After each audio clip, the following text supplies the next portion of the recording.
Hey everybody, it's Catherine from Dryer Days Art Studio bringing you part 2 of this tray that I made using everything from the Dee Dee June art box. I gotta say, I only have a few of these boxes left, but everything is linked in the video description. So if you weren't able to get a box but you're interested in some of these products, please check out the video description below. All right, I knew I was going to do a second layer on this, and as you can see, a lot of those pigments did move around. As I said, when we're working in a contained surface like a mold, sometimes that resin will push off of the edges and you'll get sometimes losing some of your lines or some of your different pigmented areas.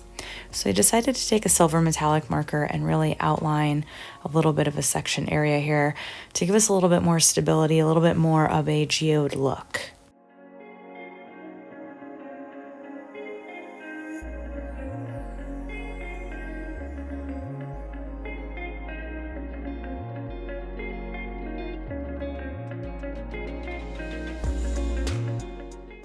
All right, and I wanted to blend some of that fantasy film in a little bit better. So now I'm coming around with some of that darkest green mica pigment that I've mixed with my resin. And again, I am using a tabletop resin for this. This is going to be a functional piece of art. And so I wanted it to be nice and sturdy.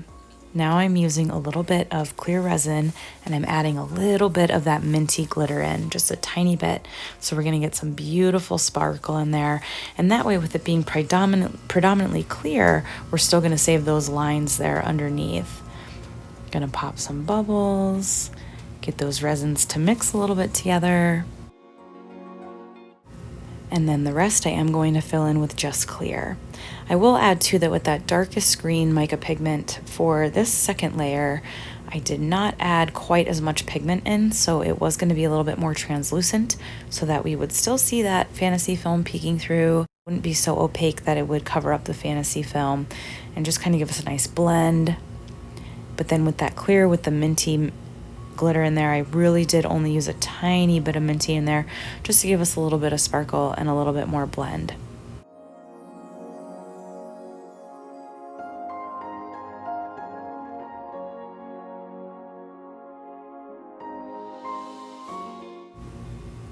I did throw in these little skull molds as a thank you with the boxes, and so I'm just filling it out here with some leftover resin. We have the darkest green in there, and then this is the antique lace, and I am going to pour in a little bit of that minty resin glitter as well. These are just really, really cute. I love skulls, and I wanted to throw in a little extra for you guys that get the boxes.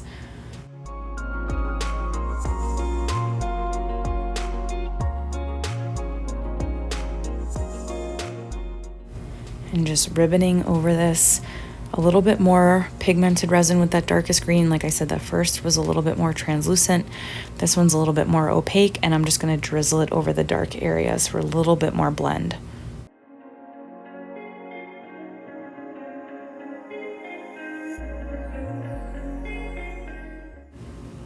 All right, so now after that second layer has cured, I wanted to come in and add a little bit more with the lines and embellishment. So I added a thicker white line, and I did add another little silver line too, just to bring some of this out. Plus we have the layer of the underneath line, which was really pretty too. It gave a little bit more dimension. And I'm just following along here, creating my own little shapes. And I do usually go over the lines 2 or 3 times just to make them really nice, opaque, and bold.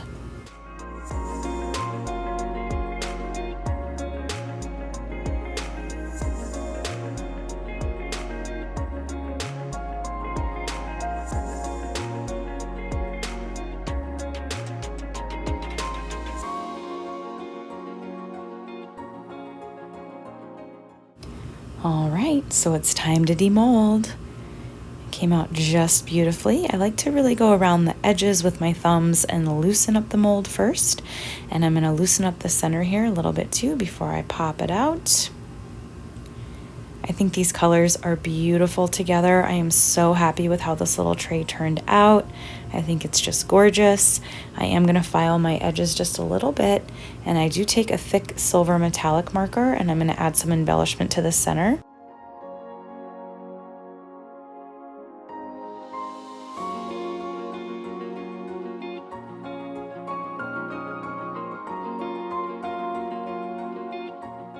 I'm going to do a flood coat here just to really protect those lines.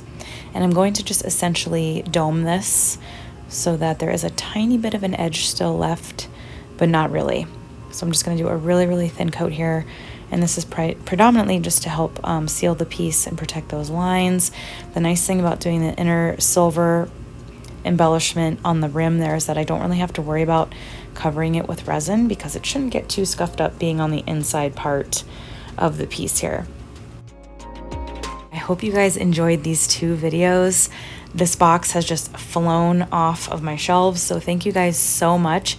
Again, if you get over to the store and they are all sold out, please check the video description because I did list every single item in the box and you can buy them individually if you're interested.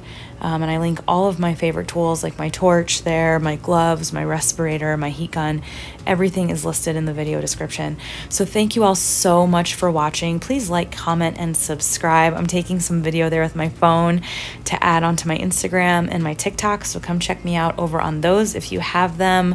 I appreciate you guys watching so much. I so appreciate your support in my store. You guys keep me going. I'm going to be out of town this week celebrating my birthday, but orders will still be going out.